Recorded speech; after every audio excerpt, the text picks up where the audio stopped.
paplūdimiai tokie, smėlio ne per daugiausiai, aišku. Va. Ir to paplūdimio nėra labai daug, tai žmonių pakankamai, nemažai, sakyčiau. Baigiant apie paplūdimius, tai, va tokio dydžio jie nėra super tokie dideli ir tikrai yra tos chebros, nes, ta prasme, nėra didelio paplūdimių ploto. Daug akmenų, tai sunku rasti gal pavėsio, nebent tai biški medžiai yra, bet dažniausiai mes bent jau neradom, nes dauguma užimta buvo vietų.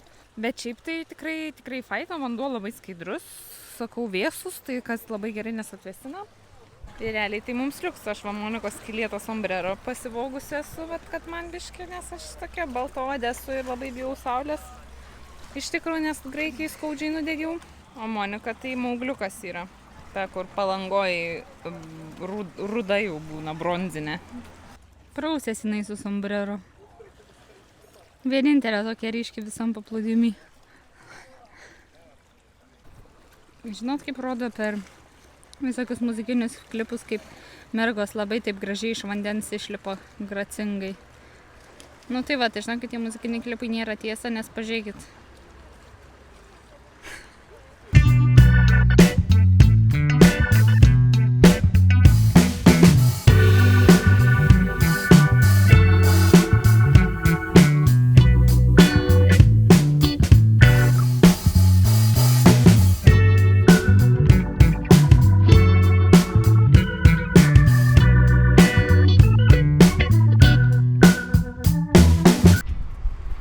Sustojom pertraukėliai, nes įkopėm į tokius kalnus, kad aš nežinau čia kokie. Mes buvom iš vis realiai jūros lygė. Ir per paskutinės 5, kokias minutės? Per paskutinės 5 minutės mes į tokį levelį sukilom. O buvom prie jūros realiai. O buvom, jo. 10 metrų. Jo. Tai labai didelis sukilimas, aišku, jis toks ta prasme, nėra, kad staigiai opa į kalną, bet visą laiką į kalną, tai biški sustojom.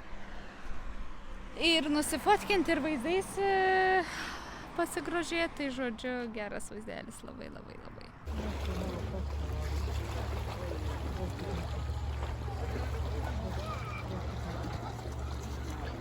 O mes tam viduriuke. Tokie mažučiai.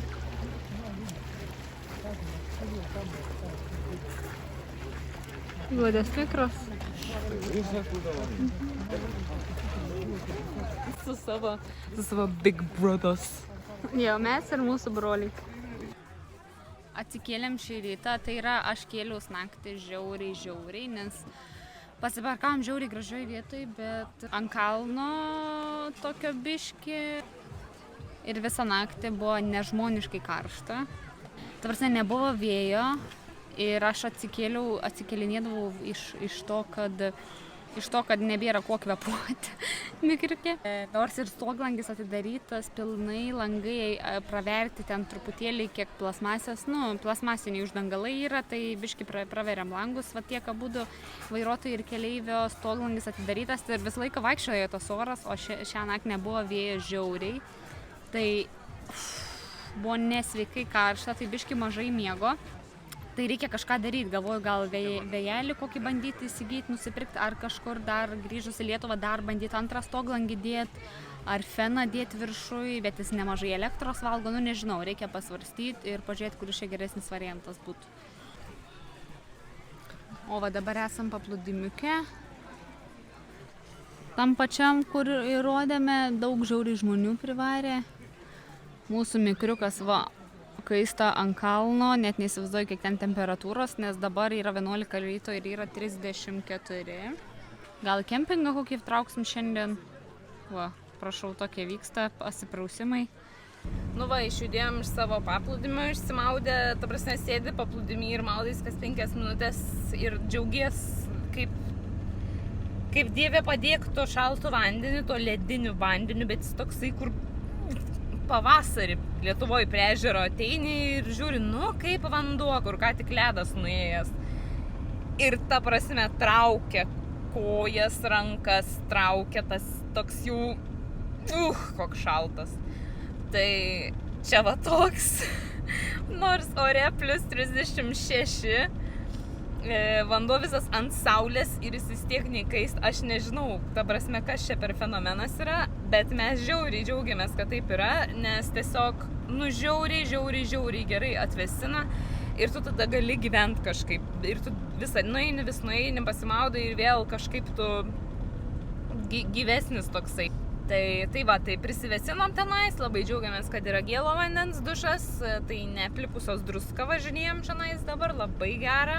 Grįžom į mikrą, galvojom, kad ten jisai prastovėjęs ant tos saulės bus belekai prikaitęs, bet tikrai nebuvo žiauriai blogai, ne? Tikrai padoriai, plus vėjas labai stiprus šiandien, tai tik atidarėm duris iškart praputę, tai galima tikrai ten būt, bet nusprendėm tenais valgyti nesidaryti, nes nelabai aplink mikrą buvo pavėsio, kur mes galėtume atsisėsti ir O dieve, kokia prakaituota. Nelabai buvo kur atsisėsti. Mano veidą, matai, kad kaip prakaituotos tarp šitų serpantinų. Pažiūrėkit, man spaudimis 200. Tai nusprendėm ten nevalgyti ir dabar važiuojam iki savo kempingo ir nusprendėm pavalgyti tenais, pasidaryti, kur bus biški pavėsiukas, koks nusižiūrėjom, kad bus ten medžių. Dabar čiut nenusivertėm vienoje vietoj. Nu, ta prasme, nenusivertėm, bet čiut mikras neatsirado tvoroj jau, nes tiesiog buvo toksai labai, minusinis posūkis ir mikras tiesiog neužsisuko tiek ir žemyn tokia, žemyn taip sukomės. Ir reikėjo biškį atgal pasiduot, kad prasisukt. Ir įkalnė tokia didelė, kad mikras, nesistumė jisai atgal, o prieki tvora betoninė. Tai vienu metu Monika jau galvoja, kad reikės tiesiog gražiai atsiremti tą tvorą ir tada išvažiuot. Bet tada man kilo mintis, kad gal reikia akmenų prikišti po priekiniais ratais. Tiesiog vaizdelis, aš taip gailiu, kvaila atrodo tokia situacija, eit kamerą statytis, žinai, tai aš bet gaila, kad nepafilmavau, nes atrodė tai tiesiog Volkswagen transporteris, tokia statybininkų mašina. Karavelė, atsiprašau. Dvi mergos tiesiog, viena nešioja akmenis, tiesiog ieško aplinkui, laksto ir deda po ratais, kitą laiko stabdžius iš paskutiniųjų. Ir tada aš kojom į tą sieną, rankom į mikrą, jau net ant žemės neliečiu, tiesiog kaip kažkoks pagalys tarp tų dviejų. Ir iš paskutiniosios jau stūmiau, ta prasme, tą mikrą į kalną. Monika tiesiog yra max super profesionalė dabar jau mikro valdymo ir išvažiavom į tą įkalnę, atgal išsistūmėm, viskas gerai. Tai va, bet jau čia buvo toksai ant ribos įdomesnis experience'as. Va, mūsų mikras nuo jūros lygio va, į tokius aukščius pakyla. Be problemų galima sakyti. Be problemų galima sakyti. Man koja skauda nuo sankabos, bet... Jo, nes pas mus šiaip, ta problema yra, kadangi pagalvę mums reikia pasidėti, kad pasiekti sankabą išminti, tai gaunas, kad kūnas, ir keliai yra labai arti pedalų ir tada labai va šita vieta užsilenkia į viršų ir labai skauda tiesiog koją taip nuolat laikyti sulenktą pėdą. Tai nėra labai gerai, gal reiks kažką daryti dėl šitos problemos, bet kol kas yra kaip yra.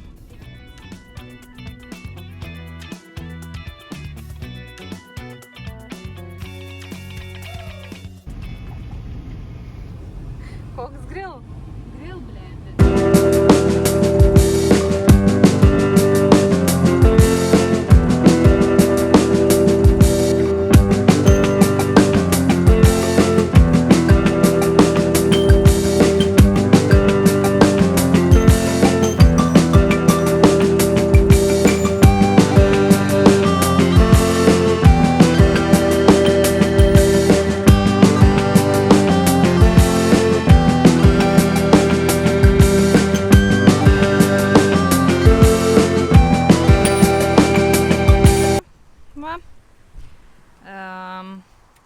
jau davė šeimininkas, tai tiesiog labai juokingas.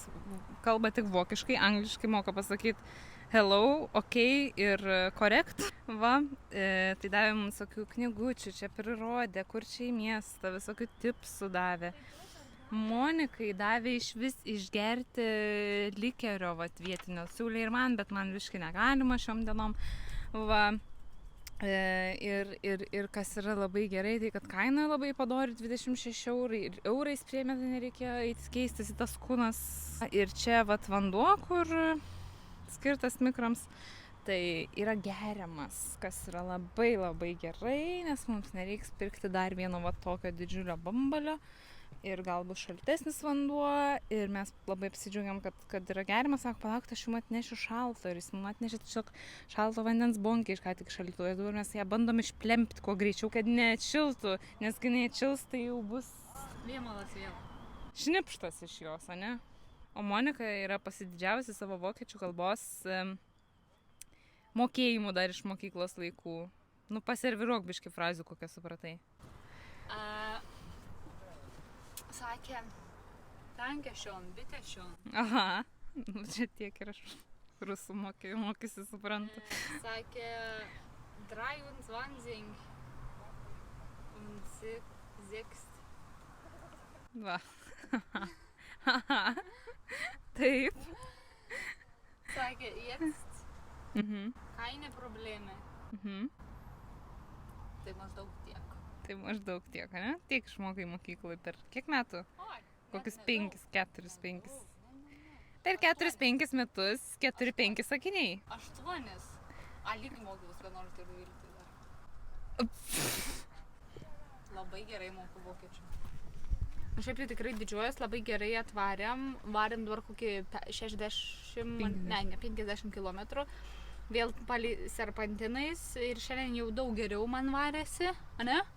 Jo. Daug geriau. Jau biškai greitai Jo, net jau. mašinos, kurios atsilikdavo už mūsų. Nu, tikrai nebuvo, kad spaudėm. Važiavau tiek, kiek leistina, tai kažkaip jau biški drąsiau buvo.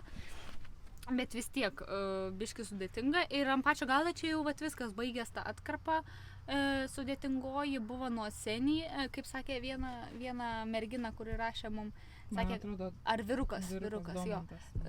Sakė, kad nuo Senį iki kažkurios vietos buvo pati šlikščiausia atkarpa, tai galiu sutikti. Ten buvo kalnas pakalnė, ta prasme, palei skardį visiškai ir mašina jau dūsau į biškį ir... Nu, baigtų gerai varė. Ne, gerai varė, jo, bet, blemba, ten kai kur jau biškį labai reikia atsargiai. O čia jau va baigęs, tai aš tikiuosi, kad toliau nebebus, nors gal bus jaučiu. Iki Splitos dar. Dar bus tokių atkarpų. Manau, kad bus. Ir dar norėjau pasakyti, kad, išleisk iš tos užuolaidos, kad gaunas taip, kad Monika daugiau, ta prasme, pagrinde Monika tiesiog vairuoja dėl to, kad šiaip, pripažinkime, jai geriau su mechanikėm šiaip susidraugavusi jinai yra gyvenime, nes, ta prasme, daugiau vairavo tiesiog savo pirmą mašiną. Va, bet taip tiesiog gaunasi, todėl, kad kai tik išvažiavom, ją pykino mašinoje keleivio vietoj sėdint. Gaunas taip, kad aš tada dirbu administratorė, Monika vairuoja. Tai kadangi aš dabar mažai tos praktikos gavau su mikru, tai šituose keliuose truputį mes nerizikuojam ir patikim labiau patyrusiam vairuotojui mikrą ir mūsų gyvybės. Tai plus aš tikiu, kad tu tiesiog už 1 kilometro tais keliukais vimteltum jau. Gal. Tai va, taip ir gaunasi. Pasidalinam darbais, kas kam geriausiai sekasi. Aš sakiau, aš atgal galėsiu vairuoti, nes Monikai reiks dirbti. Jo. Nežinau, kaip tu nevemsi tą darbą kompą. Pafilmavom tų video ir prisėdam abi paskrolint pusvalandžiai. Skrolinam, atsakėm į gerbėjų laiškus. Ir dabar sakau, Monika, gal pavalgyti reiktų, nes jau yra kiek, kokios 3. 4 jau, o mes valgiam pusryčius. 7. 8 gal. Sakau, Monika, paimk sūrį iš šaldytuvo, va per tiek Monika nuo šaldytuvo sėdi. Paimk sūrį, sako, pažiūrėk, ar nesugedo. Jinai sako... Ta prasme, nuo sėdėjimo galva šlapė, dar prisivairavau kaip nenormali. Ir dabar, dar reikia darytis valgyti, man nusišikt. Tiek supranti, tiek toli vaikščiot nuo tos virtuvės iki tos virtuvės reikia. Šaldytuvo man net negaliu pasiekti, pažiūrėkit. Nu, šudinoka. Geriau būsiu miegamajam. O Jėzus, o žinai... Gerai, kojas išsitisa, ne? Nereikia. O tu žinai, kiek laipsnių yra? Kiek? Aš galiu parodyti mūsų gerbėmiem žiūrovom, kad jie suprastų, apie kokias mes problemas kalbam. Ką? Monikut, man tu vakar skaitai pamokslą, kad yra keista, kad man nepatinka, kai šilta yra. Aš biški tik išvargau, nes pažiūrėkit. Aš tik biški išsekau, aš tuoj. Sakau, Monikut, tai eik pamiegot, nes jau vairavo žmogus ir ryte nemiegojo. Aš ant pležo dėjau 1,5 valandos miegalą pavėsi, tai atsigavau. Tai va, tai aš einu dabar pamiegot, o aš einu vat į virtuvę. Padaryti mums pietų. O Jėzau, o kaip patogu pažiūrėkit. O, super. Tingi lovos kleistis. Kažkas sakė, kad reikia vlogose daugiau nuogo kūno, tai vat. Apžėlusi dar nenuskusta koja, nes nebuvo laika. Pietus pieteliai. Makaroniukai va tokie su sūriu. Jėzau, tas agurkas susiraukšlėjęs ir taip neturėtų būti. Nevalgomės jo. Va, Gabrė padarė biški pietelius, kol aš poilsiavau, gulėjau atsigulus ir sidrėbus. Sukirsime ir eisime maudytis, belenkai plaukiu tiesiog, nes nesveikiai karšta, 40 yra. Atrodo, kad to išsilydys viskas, ką mes čia turim. Šiltos lubos, bet tikrai nėra, kad degina. Gerai, kad tą izoliaciją darėm normaliai, ne? Truputį norėjom parodyti vabiški rutinos mikro. Čia Monikai labiausiai nepatinkantis darbas ir didžiausias minusas, sakė mikro, kad reikia tą pompą spaudinėti, bet negali tiesiai atsistoti ir negali sėdėti. Pirmas dalykas, ką keisim? Nu, nežinau, ar elektros užteks. Nu, manau, kad užteks, nes va taip pat atsisėdus, tu įsitvai gali išsiplauti indus, o čia reikia spaudinėti ir dar šitaip... Atsisėdęs tu negali paspausti. Negali, nes per mažai tiesiog jėgos. Tai man žiauriai nepatinka. O todėl. Čia visur žmonės su tais akvalangais, su akiniais ir lazdelėm nardo, ypač vaikai. Monikai, kadangi, nu, jinai tokia jaunesnė siela iš tikrųjų gal yra. Turi to vaiko savy nemažai, tai jinai sako, žiauriai noriu. Tai susiradom šiandien pardai, nusipirkom. Dabar jinai žmogelis va. Nardo. Žiūri, sakė, yra žuvų. Jūs palaukit, kol išlips ir pamatysit, kaip jinai atrodo. Gali dar biškiau užsidėti? Kodėl? Nu, užsidėk, aš labai noriu, kad visi pamatytų.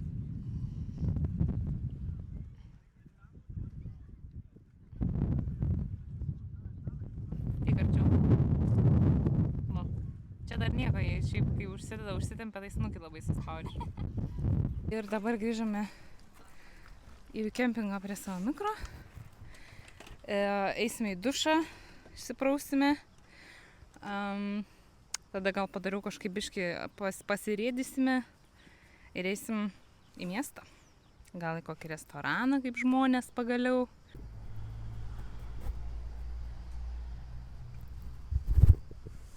Tai žodžiu, labas rytelis. Atsikėlėm karštumoji kaip visada.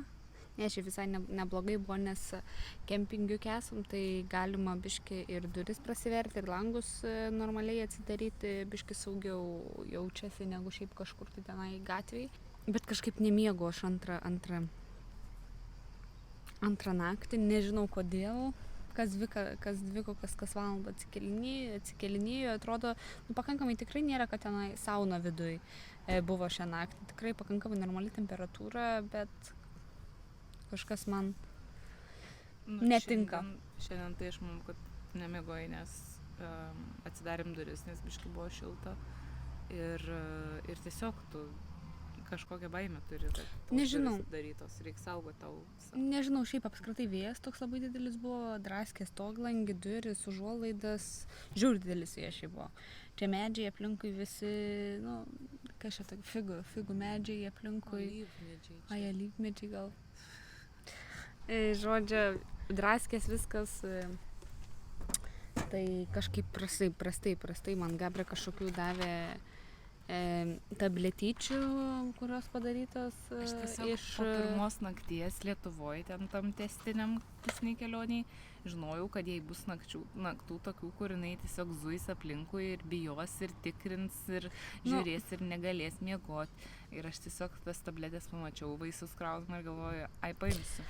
Nėra, kad aš jau pripratau, man jau viskas yra labai gerai, bet aš tiesiog nemiegu. Iš pirmas 2 naktis afigienai išmiegojau, ta prasme. Bet dabar kažkas dabar netinka man. Tai žodžiu, tokių žolelių pagrindų tabletyčių, tai šią naktį pasistengsiu gal vieną įkalt prieš ir pažiūrėsim, kaip man seksis miegoti. Aišku, dar nežinau, kur miegosim, turbūt saugiai, kaip visada. Nes yra žmonės, kas, pavyzdžiui, miega ant gatvės pagrindinės. Yra gatvės, ane, ir žodžiu, ir važiuojant tą gatvę yra aikštelės iš abiejų pusių. Tai man netinka taip, aš nežinau, tu prasme, pro tave važinėja fūros, vaikšta žmonės aplinkui, ten kokį langą atsidaryti ar kažką, nežinau, vakar girtų tikrai nemažai buvo ir taip atmiegot visiškai ant šaligatvio, ant gatvės, nežinau. Gal ateis laikas, įsidrasinsim ir bus pofik, bet dabar kažkaip ne, noris gal ar tai kempingo, ar tai kažkokios gamtos vietos biški nuo šalesnės, tai va, tai dabar žodžiu einam valgyti, prosiu pusrytukų stalą, va, pusrytėlių stalas, toks, kaiminėlių visai tikrai nemažai, ten jūra, visur biški dabar nesimato, nes čia atvažiavo tas kemperis naujai pasistatė. Tai va, įkalsim jogurto į šaldytuviuko mūsų. Esmė tame, kad šaldytuvas mums žiūri daug energijos ryja. Turbūt daugiau negu turėtų ir negu įprasta jie ryja, nes esmė tame, kadangi čia toks mažytis šaldytuvas, jis neturi tos funkcijos, manau, kad atsivesinti iki reikiamos temperatūros ir ją palaikyti, jisai varo visada. Ir su tuo varimu visada mums belenkaip greitai sėsta baterija. Ta prasme, aišku, ne belenkaip greitai, bet dienos mes negalim ištemti, jeigu šaldytuvas įjungtas. O čia yra prastai, ta prasme, aš noriu, kad būtų baterija bent jau porai dienų saugumo sumetimais, variantais, jeigu nerandi nakvynės vietos ar kažko, tiesiog reikia turėti biški energijos telefonam kažkam ir šaldytuvas žiauriai neekonomiškas, jisai va taip, vėjelis visą laiką pučia, jisai visą laiką turbūt ėda tą energiją, jisai jos nepalaiko, jis tiesiog varo. Tai žodžiu, suvalgom jogurtus, suvalgom viską ir turbūt šaldytuvą jungiam, nes žaidimas čia visiškai, tai ta prasme grįžus į Lietuvą arba susiras kažkokį variantą, arba dadėti kažkokią saulės panelę ar kažką, arba gyventi be šaldytuvo, nežinau, bet kažkaip kartais noris tų visokių dalykų, sūrių, sviestų, jogurtų ir taip toliau, tai manau, kad kažką teks mąstyti, galvoti, bet dabar kol kas tai ne. Vegan tapsim. Taip. Aš jau galiu kavą gerti. Daržovės, viskas, žodžiu, apseisim turbūt likusią Kroatijos dalį be šaldytuvo, nes žaidimas visiškai gaunas. Pasižiūrėjom per savo appsą, kad čia yra kažkoks parking lotas už 12 eurų per naktį, nes šiaip kempingai 25-30. Nėra ten labai kažkokių services, ten vandenų ir dušų ir taip toliau, bet mums to nereikia šią naktį, nes viską užsikrovėm, vandenų prisiruošėm, turim savo dušiuką pasiruošę, tai viskas kaip ir tvarkoj, tipo žmogus vakare ateina, pasiema tos 12 eurų ir viskas ir gali čia kimarint va prie jūros. Gerai, pasirodo dar čia, va ten toliau pamatėm kemperizus šviečiančius, tai turbūt, kad ten varom ten. Va, kiek Big Brothers. Kiek pavėsio, gal? Kiek pavėsio, wow.